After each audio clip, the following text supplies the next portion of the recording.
Hey everybody, you're listening to Trailer Rewind, a monthly conversation about movies you may have missed in theaters and are now available on streaming services. Every month we dig into the archives and view a film that Pete and Andy talked about in their trailer picks. JJ and I watch it and have a very spoilery conversation about it. Today we're looking at Little Sister. This was Andy's pick from September 8th, 2016. Today is September 12th, 2017, and Little Sister is available for streaming on Netflix. Before we go any further, you should check out our ever-expanding back catalog for this show and its sibling shows over at thenextreel.com. If you've stumbled upon us, you can subscribe in your favorite podcast app or follow us on Twitter and Facebook at The Next Reel. And whether you've just found us or have been listening for a while, you can be part of our community. Supporting us as a patron on patreon.com/thenextreel gets you into our Slack group where there's always a fun conversation about films. We've been talking about Brian De Palma, have some interesting conversations about where he sort of fits in as a filmmaker. Yeah. And as a Patreon patron, you also get exclusive access to our weekly Saturday matinee episodes, the new home of trailer picks, and discussions of weekly film news and lists. And we love our lists. And he's always coming up with some fun little rules to constrain these lists to keep them from booming out into like 20 films. That's good. So Andy picked this little indie goth drama. And the trailer, he said, had a quirky indie vibe. And it was the characters in the trailer that drew him in. And he said it looked just like a fun little character film, that he liked the vibe and hoped that the film continued with that. So indie goth drama. Yes. I don't know that I'd call it an indie goth drama. But I guess that's what you would characterize it as. In Flickchart, it actually characterizes it as a comedy, which I definitely did not laugh. I'll say that right up front. Okay. It wasn't a laugh movie for me. But that being said, it was a powerful movie for me in that it was kind of like a very subjective is where I want to go with this, a subjective poem where it felt like it was making sort of statements about family and interpersonal dynamics and then personal choices, and then was allowing people in the audience to kind of go with it. And I can see where this movie could be flat for a lot of people, but for me it turned out to be really, really powerful in that every statement that the film attempted to make for me was very subtle, but had very deep meaning for me in terms of recovery, in terms of dysfunction, in terms of turning your life around through dysfunction, and had a lot to do with enduring things through life. So there was a really big sort of meta statement to the whole film for me that I didn't expect to get, and I don't think everyone will get from watching it. That being said, what I compare it to is something like a cross between like Garden State, for example. Okay. Garden State, but then with the kind of heavier, and maybe, it depends on your personal experience, but I consider the heavier sort of drama of something like Rachel Getting Married, right? So it's all it's a film really about people and personal relationships, and it's really deep and dark, and I didn't find it funny, but I did find it effective, and so I kind of dug it for those reasons. So it's interesting because I did enjoy Garden State and Rachel Getting Married, and as I was sort of mulling this one over and looking at sort of the family drama and the sort of trauma that the family has been subjected to, I thought JJ's going to connect with this one on some level that I'm not because of, and I go back to Demolition, and just how that strongly that film resonated with you. And I knew there were probably going to be pieces of this film that were going to really play to that connection that you have with those films. Because for me, I just didn't get what it was trying to say. And I see there were what I felt like sort of stalled efforts to get things going, but it just doesn't come all together at the end. And I see that there's starts of stories, but either they sort of just fall apart or they don't resolve, or in some ways I felt like the writer didn't know what they wanted to say, so there was no end point to sort of the argument of the arc of the story, because you've got all of these characters. We start with Colleen. We start off with her big life decision of whether or not she's going to commit to being a nun or not and take her final vows. And so she goes home. So what I'm expecting out of her story is some type of epiphany of whether or not to go through with this major decision that's going to impact her life and the way she's going to live her life, and that she would come back home and find something either in her family or in herself through revisiting her home about who she is that was going to help her make that decision. And I didn't see that there. And then you've got her brother who's back from the war, and he's, burned, and his, trying to reintegrate into society and connect back with his girlfriend. And I wasn't quite sure what point was trying to be made with that. We're set in 2008, so it's right before the 2008 election and Obama. So why set it at this point? Is there something crucial about that time frame that is important to his story? I didn't see that. And then you've got, Colleen's parents and the nature of their role as parents, or the way that they parent their kids. And was there something to be made of that? Because there is this big, long, scene at the end between Colleen and her mom, and I just didn't connect with that or see how that was giving me any resolution to their story. Well, I definitely agree that there's not resolution. Okay. But I think that's kind of actually, I feel like that's the intent of the film, that it really feels like this sort of a Buddhist film poem about the fact that life is suffering, and we do the best that we can to minimize the suffering as we go on. The interesting thing about the setting of the political debate and the parents' drug use and the kids' choices, Jacob's choice to go to the war and Colleen's choice to go to the convent, seem really interesting statements about what people think is good and bad in the world. And, whatever your beliefs politically, whatever your beliefs are about drug use, whatever your beliefs are about, even they talk about virginity quite a bit in the film too. Yeah. There are equal and opposite pressures on either side of each of those three particular issues, I guess, that I'm thinking of right now, that say that one is good and one is bad. And I think kind of the interesting irony of the film is that you have these parent characters who are drug users, but are constantly asking, or, well, not constantly, but in the scene that you mentioned, Ali Sheedy comes forth and says, was I a good mom, or am I a good mom? And we see her, the stuff she does in this movie. I'm laughing now. I didn't laugh when I watched the movie.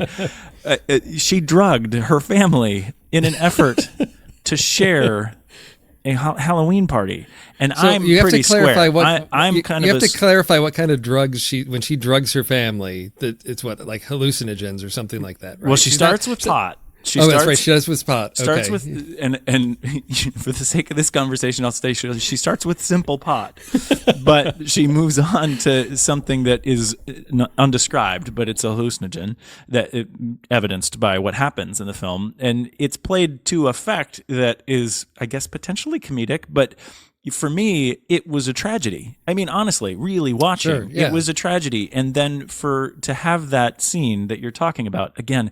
Totally does not provide resolution. I agree with you 100%.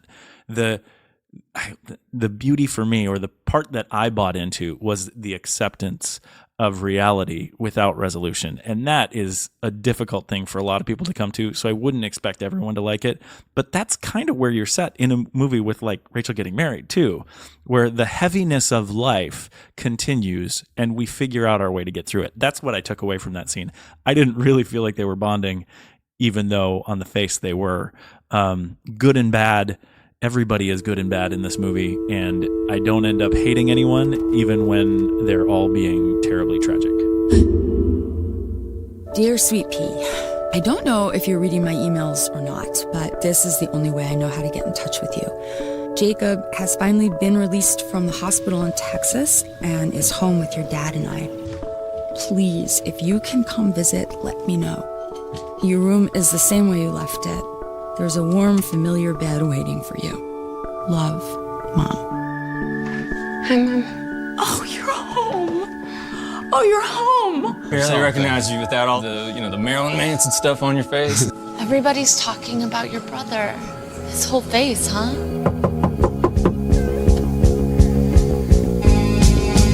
Welcome home. How often do our parents smoke pot? All the time. No, you giving me some things to think about here. Okay. Which is good. So yeah, I guess let's focus on what worked well, because you're starting to pull me into this and thinking about and framing it a little bit differently. I like this idea of acceptance, of, you know, maybe it isn't the grand epiphany that there's an answer, but it's the acceptance of, well, this is the reality that I'm given, and I have to learn to live with that. And I guess that takes me back to, there's a scene with Colleen and her mom, and they're arguing, and her mom just basically, you know, is getting on her case and said, you know, basically you ran away. Instead of facing your problems, you're running away to the convent to hide from everything. Whereas I'm thinking, yeah, and you're using drugs to run away from your problems as well.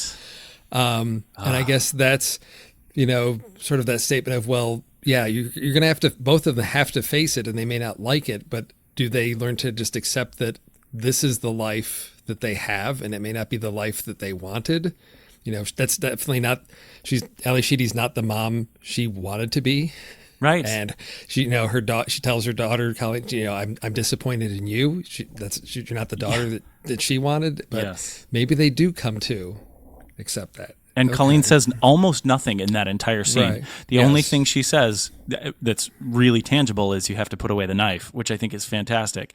But I think, isn't it interesting that first thing that you mentioned, like objectively, we look at the fact that she's going to the convent as trying to recover from dysfunction. Now, again, that's objective.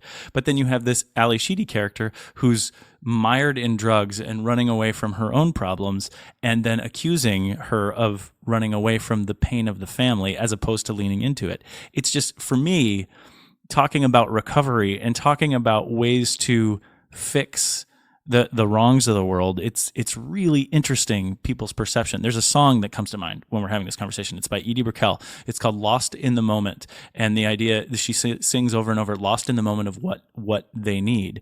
And one of the things that I think really works well in this moment is that every character is completely lost in the moment of what they need, and they can't focus on other people's needs and how other people are going about getting their needs met. And that's the kind of good and evil thing that stuck with me, or that was effective to me as I was kind of watching this thing play out. Looking at it from that perspective because what works for me, there are a lot of moments between the characters and just those human moments and interactions with each other. And I think of when Colleen and Jacob go on their walk in the woods, and it's sort of like she's trying to connect with him and get him out of the house. So it's really the first time we see him outside. He's just secluded himself in the house. He does not want to be outside. He doesn't want to interact. And it's just the two of them talking. And it starts off with her asking about, you know, how long their parents have smoked pot. And he basically said, well, probably always. And forever. Maybe they sort of cut back when, you know, the kids were born, but now it's, you know, back on track.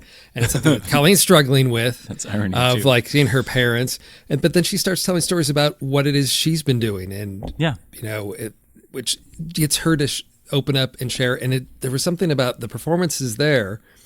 And I'm going to mention that. So Colleen is played by Addison Timlin, who we've seen before in Odd Thomas as Stormy. And as you recall, when we discussed that film, it was sort of like she was sort of pretty dressing on the film, but didn't bring a whole lot to the film.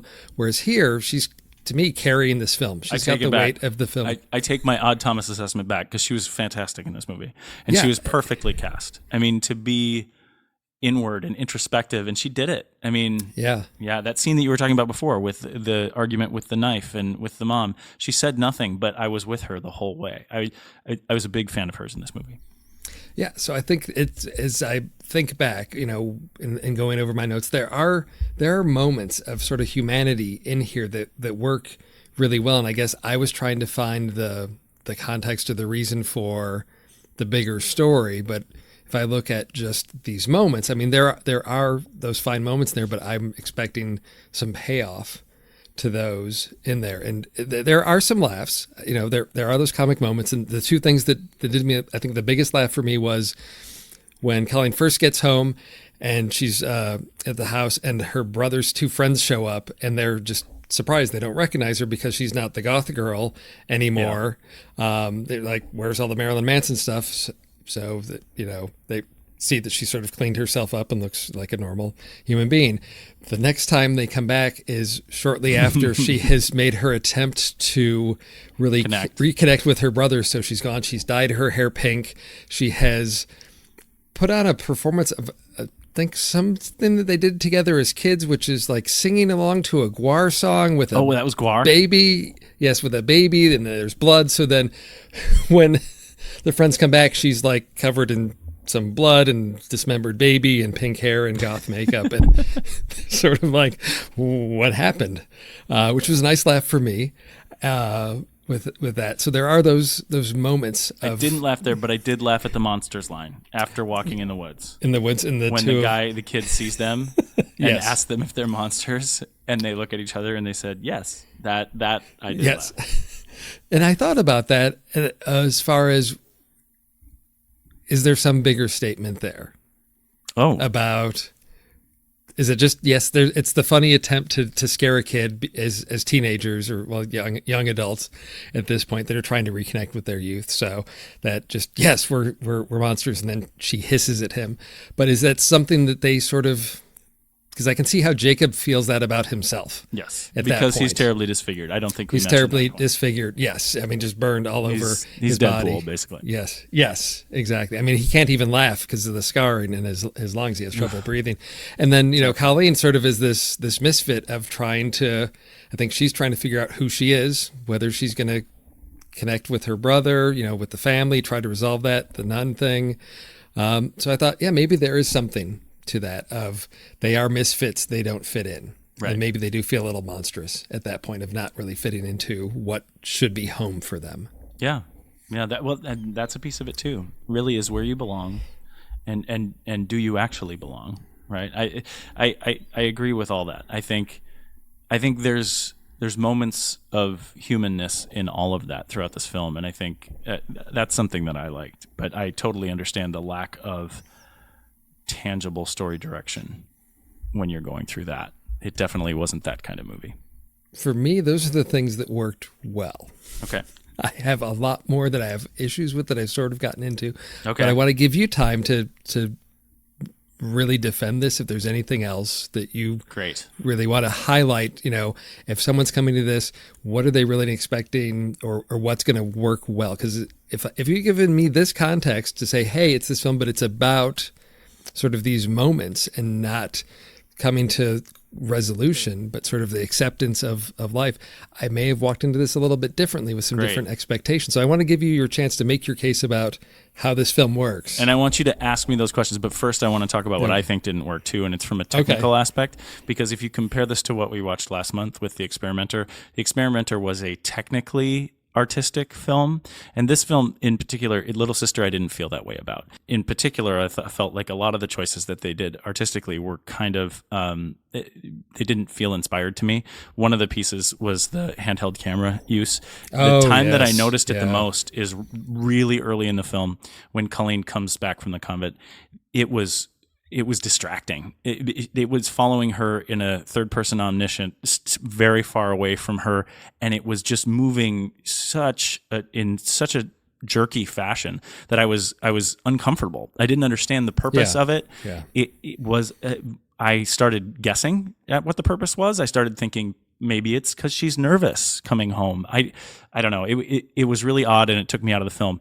And similarly, in a lot of the other sort of technical choices that I saw going through the film, I didn't find any sort of artistic inspiration. All the art that I find in this film is really from the story and the dialogue and what's presented from the characters. I didn't find that from the filmmaking aspect of this movie, which is unfortunate. But so that being said, I want to hear your questions, because it seems like your questions are a lot more about those potential story holes. So fire away.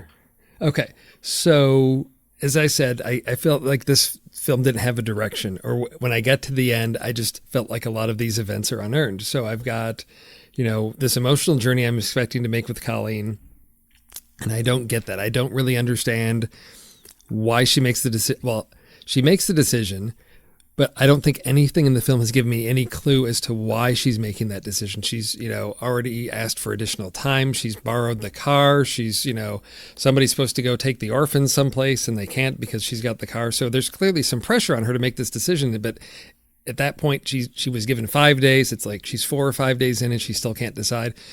After all the drugs and the Halloween party and some other climactic events, clearly she's made a decision. We see that, but I don't see the turn for her. So I don't know. So that begs the question. So as you were watching, did you feel like the decision was ever hard for her to make? Well, I guess that's where I'm stuck because I don't know.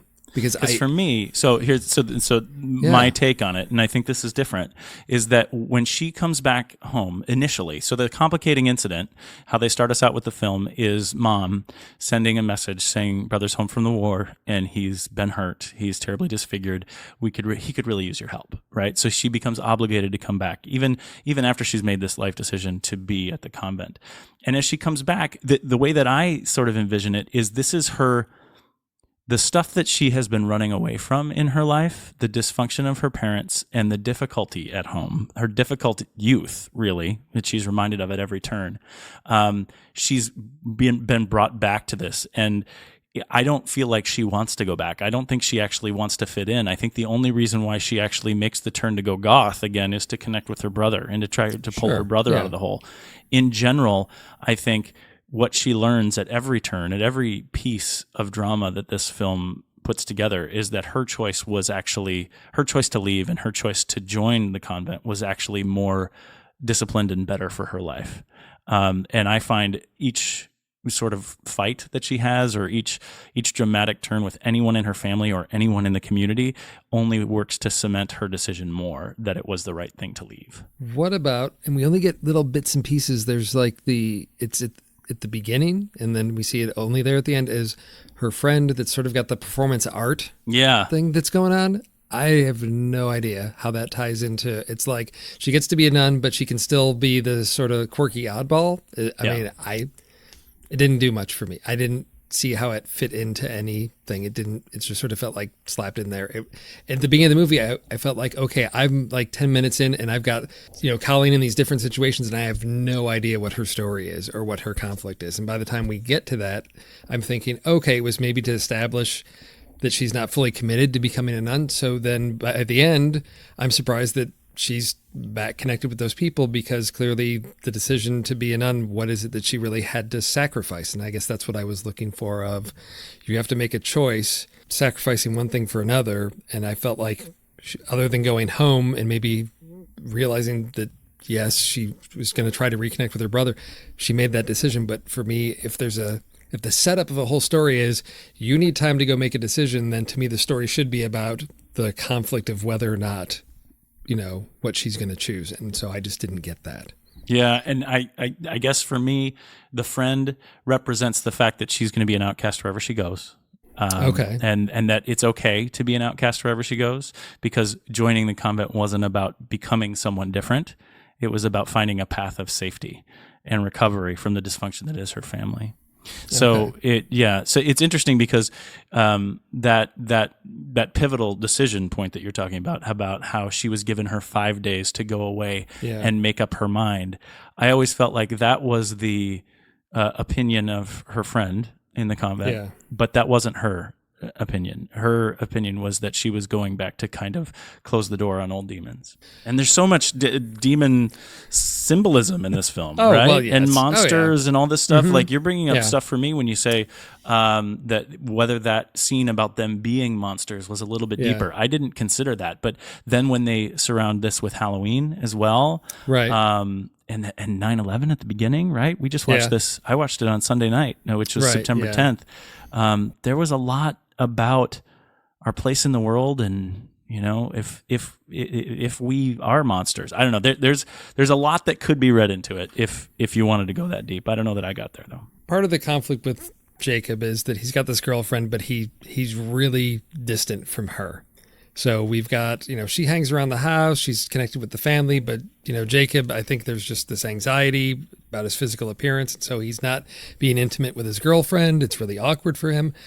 So clearly there's this widening gap between the two of them, which is magically resolved by a trip to the hospital. And suddenly now that's fixed everything and they can get married at the end of the movie. So you actually felt that it was resolved, or that they were trying to say that it was? If they're getting married, I mean, I guess I could be the cynic and say, well, they've just decided to that because that's what they're supposed to. But in a film, when you have that, a marriage is usually representative of, okay, two people are coming together and it's a happy event. It's not just sort of a cynical, well, this is what we're supposed to do as a couple. Yeah. So I took that as, because she goes to, because he gets, kidnapped by his friends. And so she's off to save him. And terrifying. then, he has, the whole incident with he can't breathe. And she's there to save him or rescue him. And to me, is that enough to redeem that relationship? No, definitely no. not. Yeah. But that's why I go back to my piece about acceptance, because none of this is resolved for me in watching the film. And yet it's a whole bunch of people just trying to do the best with what they had. Yeah. So, and then, all right, you can keep singing that song. well, it's just, that's where the movie hit for me. And again, Yeah. that last shot of the still, I think it was a still frame of the, when they reverse the camera, at the wedding, and you see everyone celebrating, and you see how happy Colleen is. Yeah. You could probably make the argument that everyone else settled, and she really found her joy. Yeah. If you follow her through line through how she deals with everything, so potentially that might be the beauty in the situation there. But again, I think you could make probably the equal and opposite argument for any of the characters in the film. I may give it a second viewing through that lens. And Okay. it may bring me around. And again, I think, yes, I agree there's some flaws. There's some technical issues. And I think, that's where I say the indie, part of it comes through, where I think, the focus is probably a lot more on the story and the character rather than the technical aspects. Yeah. So I think maybe given your filter that you're looking at this through, I'll consider rewatching this again to see sort of how that changes my evaluation of it. I'm pretty cynical right now. I'm pretty cynical. Yes. And that's We'll why see. I see the beauty in it, really, in the acceptance of the dysfunction and just moving on, right? That's kind of why I took it that way. All right. So you enjoyed this movie. Where did it end up on your flick chart? So interesting place. Talking about it, it's in the top half for sure. It jumped up because it was emotionally effective for me. So it went high. It's 74 out of 157 for me, just below Moneyball, which again is, it's a story-driven film, really, for the most part there. And then just above The History of Future Folk, actually. So right in there. And I actually think that they're pretty similar movies in the way that they affect me emotionally. Everyone should go see History of Future Folk if you haven't. That was our first Trailer Rewind, wasn't it? Yes, that The was first one you ever did. The first one I ever did. It was sort of the blog only, and that's what sort of launched this whole thing. Was, hey, Pete and Andy talked about this movie. I wonder if it's any good. And oh my gosh, this movie's amazing. People need to see this. How can I tell people they need to go see this movie that has been overlooked by everyone? It's super good. So that's the thing that launched the Rewind. There you go. So how about for you? Oh, so it's low. Okay. It's low. It is 239 out of 273. Okay. So now it got condemned to the bottom half because Get Out is still sort of my break point Yep, there. mine's split, just so you okay. know. Oh, yeah. Oh, wow. Okay. But so it came in an interesting spot. So it came in just above Night Moves, which is Kelly Reichardt's film. I watched that when Pete and Andy were doing their Kelly Reichardt series. Okay. Which is an interesting film. It's a little indie sort of thriller that there was actually a lawsuit involved because the story was very similar to the Monkey Wrench Gang. So I think they settled out of court on that one.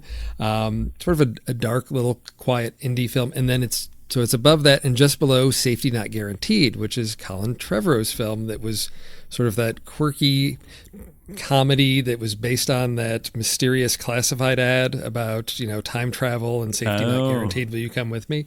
So it's in the low quirky location. It's in the low for quirky. you. Now we'll see if on another viewing if it moves up out of that. Well, and if if you think about it in the terms of Garden State or Rachel Getting Married, when you're watching it, I think you might have a little bit of a different take on it. But Garden State is so much lighter and more fun than this. That's fair.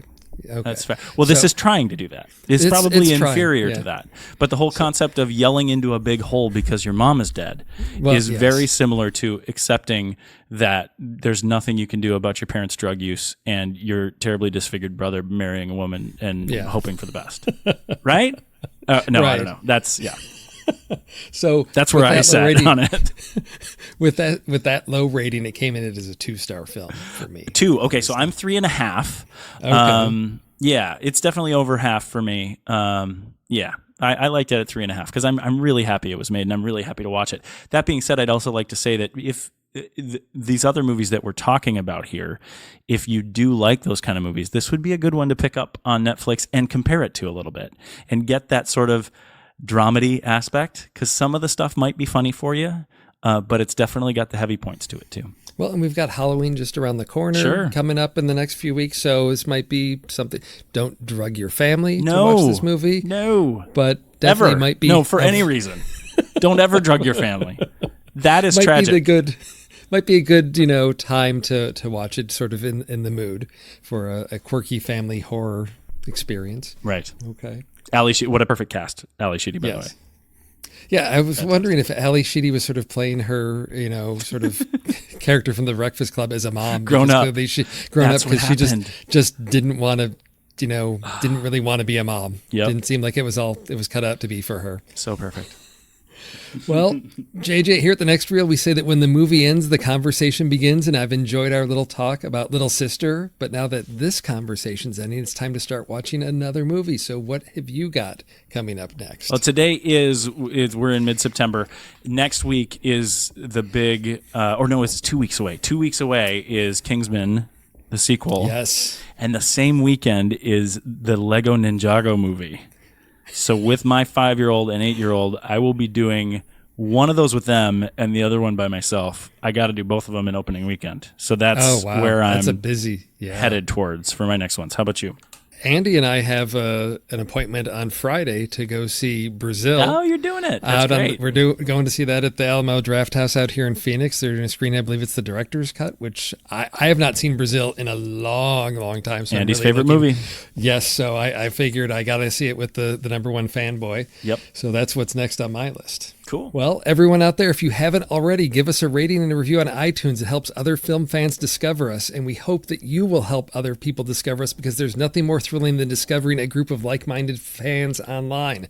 It's like finding a new home, one where you don't have burned brothers and parents that are drugging you.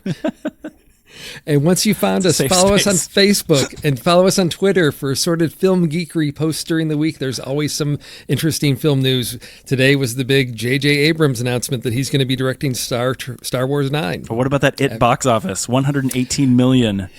Biggest Huge. September opening ever. Biggest horror opening ever. Oh, yes. I'm proud to contribute to that.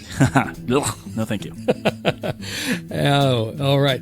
And you can also support us on Patreon at patreon.com/thenextreel. But the best thing that you can do is go watch a movie with a friend and then sit down and have a good conversation about it. Just like this. Exactly. It's a film that we've discussed on our show. Let us know about it. We love hearing from you. Hondo. Hondo, everyone.